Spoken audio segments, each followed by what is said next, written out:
2010. Scrum, relax. Pentru toți românii, simțiți-vă bine.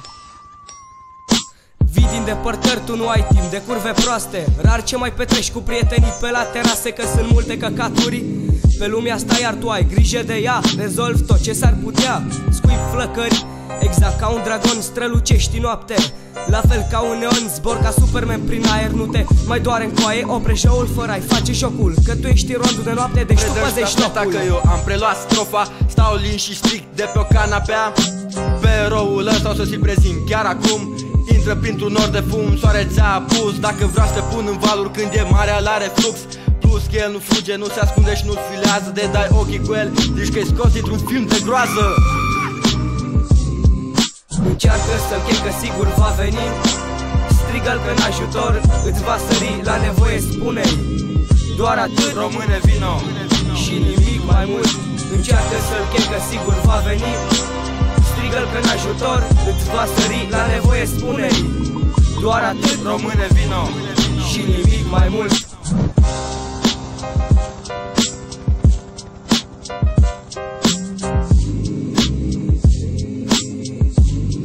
Yo, Scrum, ți-ai dorit să știi un tip ce să te ajute la necaz și să sară pentru tine când rămâi fără gaz. Nu ai niciun hast, ești ironic, e euforic pentru tine, e un blestem, iar pentru mine e un vis. Hai să fim sinceri, tu mergi în iad, e un paradis.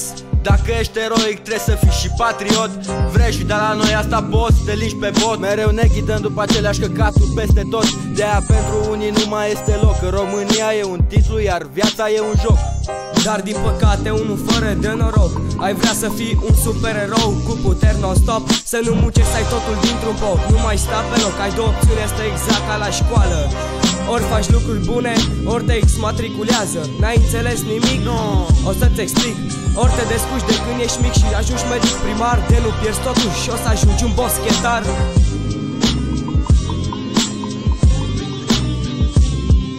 Încearcă să-l chem că sigur va veni.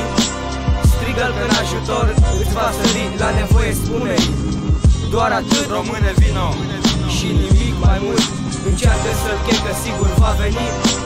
Strigă-l că în ajutor îți va sări, la nevoie spune-i doar atât, române vino, și nimic mai mult.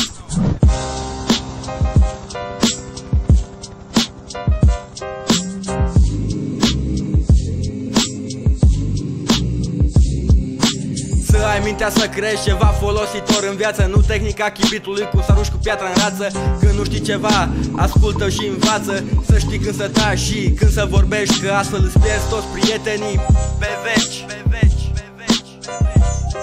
Yo, Scrum, 2010. Fiindcă tu ai un cap sec, tot eu sunt de vină. Și crește prostia în capul tău ca stratul de slănină. Dacă ai avea ceva puteri supranaturale, tot nu i-ai vâna pe ăia cu minți criminale. Ai fura mâncare, fără să te vadă nimeni, nu mai ești pe ușă, geamul ți se pare bine. Nu te mai gândi înainte de a face ceva, că tu ești supererou României, ăsta ea.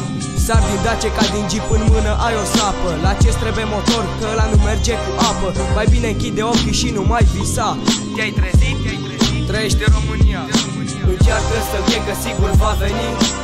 Strigă-l că în ajutor îți va sări, la nevoie spune-i doar atât, române vino, și nimic mai mult.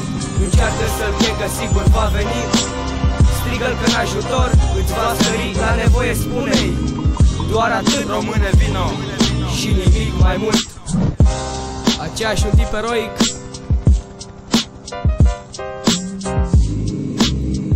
Scrum. Mulți ar fi folositori de a sări în ajutor și de a încerca să ridice țara lor, de a avea superputeri, ci că ne-ai ajuta. Îți bat la pariu că nu ai face asta, că așa e românul, promite și face. Să-i dai ce își dorește, că dispare și tace. Asta ne este țara și ăsta ne e poporul. Ce crezi că este românul, îngerul sau drăgușorul? Am și eu superputeri, armele verbale. Sunt poezii înșirate pe instrumentale. Asta înseamnă un supererou pentru mine, nu unul cu pelerine și cu chiloți în vine. Eroul lasă în urma lui fapte, nu promisiuni, că și așa ne-am săturat de păgâni. Este genul de om de promite și nu face, ăla care când trebuie să vorbească el tace. Ai vrea să fii un supererou cu grade înalte și în toate locurile să ai imunitate. Atunci să știi când să vorbești și când să taci, când să stai în gardă și când să ataci. Aceeași, un român eroic, scrum, relax, România, Brașov, 2010. Da, și nu ne-am lăsat. Doar v-am vegheat din umbră.